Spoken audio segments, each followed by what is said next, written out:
চীনের প্রধানমন্ত্রী লি কিয়াং এর আমন্ত্রণে 3 দিনের সরকারি সফর শেষে বেইজিং করতে দেশে ফিরছেন প্রধানমন্ত্রী শেখ হাসিনা। প্রধানমন্ত্রী ও তার সফর সঙ্গীদের বহনকারী বাংলাদেশ এয়ারলাইন্সের বিমানটি বুধবার 10 জুলাই দিবাগত রাত 12:30টার দিকে ঢাকার হযরত শাহজালাল আন্তর্জাতিক বিমানবন্দরে অবতরণ করে।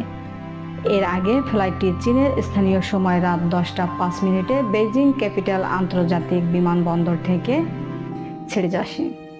বেইজিং এ প্রধানমন্ত্রী 8 থেকে 10 জুলাই পর্যন্ত অবস্থানকালে চীনের প্রধানমন্ত্রীর সঙ্গে দ্বিপাক্ষিক বৈঠক করেন এবং প্রধানমন্ত্রী দ্বিপাক্ষিক বৈঠক সহ বিভিন্ন অনুষ্ঠানাদি সম্পন্ন করেন।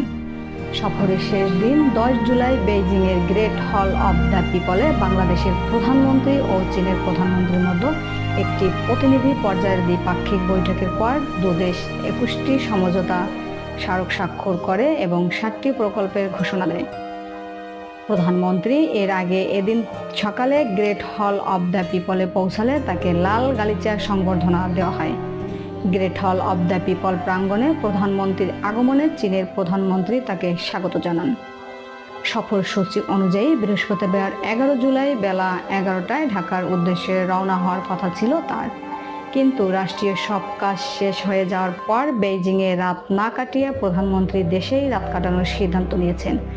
সে কারণেই সফরসূচিতে এই পরিবর্তন বলে জানা গেছে।